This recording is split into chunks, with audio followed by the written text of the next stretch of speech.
নাম না করে অধীর বাবুকে আক্রমণ। বহরমপুরের সভামঞ্চ থেকে কংগ্রেসকে চাচা ছোলা ভাষায় ঝাঁঝালো আক্রমণ অভিষেক বন্দ্যোপাধ্যায়ের। অভিষেক বন্দ্যোপাধ্যায় তিনি তিনার বক্তব্যে বললেন, গরম পড়লে মমতা ব্যানার্জি দায়ী, শীত পড়লে মমতা দায়ী, পান থেকে চুন খসলে মমতা দায়ী, বরফ গলে জল হলে মমতা দায়ী, আলো ছোট হলে দায়ী, পেঁয়াজ বাজারে না পাওয়া গেলেও মমতা দায়ী। আর যাদের কারণে বাংলার মানুষ নিপীড়িত হচ্ছে, বাংলার 2 লক্ষ কোটি টাকা যারা আটকে রেখেছে, সেই মোদিকে কোনো দিনও কংগ্রেসের নেতারা কেউ আক্রমণ করে না। পাশাপাশি তিনি আরও বলেন, শুধু বিজেপি শাসিত রাজ্যে নয়, কংগ্রেস শাসিত রাজ্যে যেমন কর্ণাটক, তেলেঙ্গানা, সেখানে বাঙালিদের উপর অত্যাচার হচ্ছে। আমি একবার মালদহে বৈঠকে বসেছিলাম, তেলেঙ্গানা সরকার কোনো সাহায্য করেনি। আমরা আইনি সহায়তা দিয়ে সেই পরিযায়ী শ্রমিককে আমরা এনেছি। এছাড়াও একাধিক বিষয়ে কংগ্রেসকে নিশানা সাধলেন, নাম না করে অধীর বাবুকে নিশানা করলেন সাংসদ অভিষেক বন্দ্যোপাধ্যায়। কি বলেছেন তিনি শোনাবো আপনাদের। এই ভিডিওটি যারা দেখছেন চ্যানেলটি লাইক করবেন, শেয়ার করবেন আর সাবস্ক্রাইব করবেন। আই লাভ মাই ইন্ডিয়া, মেরা ভারত মহান। গরম বাড়লে মমতা ব্যানার্জি দায়ী, শীত পড়লে মমতা ব্যানার্জি দায়ী, পান থেকে চুন খসলে মমতা ব্যানার্জি দায়ী, বরফ গলে জল হলে মমতা ব্যানার্জি দায়ী, আলুর সাইজ ছোট হলে মমতা ব্যানার্জি দায়ী, পেঁয়াজ বাজারে না পাওয়া গেলে মমতা ব্যানার্জি দায়ী। আর যাদের কারণে আজ মানুষ নিপীড়িত, বাংলার 2 লক্ষ কোটি টাকা যারা আটকে রেখেছে, সেই মোদিকে কোনোদিন আক্রমণ এই কংগ্রেসের নেতারা করে না।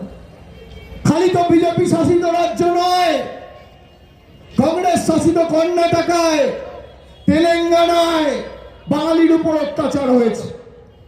আমি 8 তারিখ মালদায় বৈঠক করেছি, সেখানে একজন উপস্থিত ছিল। তেলেঙ্গানার সরকার কোন রকম কোনো সাহায্য সহযোগিতা করেনি।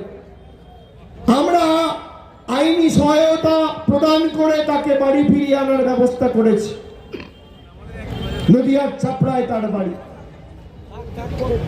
মানুষ বিপদে পড়েছে, যদি পাশে কেউ দাঁড়ায়, তৃণমূল কংগ্রেস দাঁড়িয়েছে।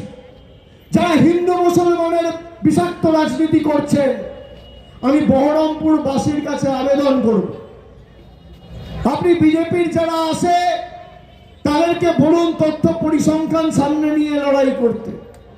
একদিকে 15 বছরে মমতা ব্যানার্জির সরকার এই মাটির জন্য, বাংলার জন্য, মুর্শিদাবাদের জন্য কি করেছে, আর অন্যদিকে 12 বছর বিজেপির সরকার এই মুর্শিদাবাদ আর বাংলার জন্য কি করেছে।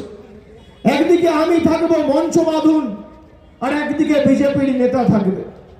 সময় আপনি ঠিক করুন, জায়গা আপনি ঠিক করুন, তারিখ আপনি ঠিক করুন, মঞ্চ আপনি বাঁধুন, সংবাদ মাধ্যম আপনি ঠিক করুন। আমি আমার রিপোর্ট কার্ড নিয়ে যাব, আর মোদি বাবুর প্রতিনিধিরা তার রিপোর্ট কার্ড নিয়ে আসবে। বোকাট্টা করে মাঠের বাইরে বার করব তথ্য পরিসংখ্যানের নিরিখে লড়াই হলে, নইলে মানুষের কাছে মুখ দেখাবো না। যদি নির্বাচনে লড়াই করতে হয়, তাহলে তথ্য পরিসংখ্যানকে সামনে রেখে লড়াই করতে হবে, হিন্দু মুসলমান নয়। আজকে যাদের বলিদানে আমাদের দেশ স্বাধীন হয়েছিল, তারা দেশে কোনোদিন হিন্দু মুসলমান করেনি। বিজেপির যে নেতারা মুর্শিদাবাদকে ব্যঙ্গ বিদ্রুপ করে, মুর্শিদাবাদ মালদার মানুষকে বাংলাদেশি বলে আখ্যায়িত করে, তাদেরকে জিজ্ঞেস করুন তো, যে গাড়িতে করে ঘোরো, সে গাড়িটা কে বানিয়েছে? একবার জিজ্ঞেস করেছো তার ধর্মটা কি, হিন্দু না মুসলমান? দোকান থেকে জল তেষ্টা পেলে জল কিনে খাও, যে বিক্রেতা তার ধর্ম কি, হিন্দু না মুসলমান? রাত্রে যদি একটা আমার পরিবারের কেউ দুরারোগ্য ব্যাধিতে আক্রান্ত হয়, অ্যাম্বুলেন্স ডাকতে হয়, অ্যাম্বুলেন্স চালকের ধর্ম কি, হিন্দু না মুসলমান? জিজ্ঞেস করেছো?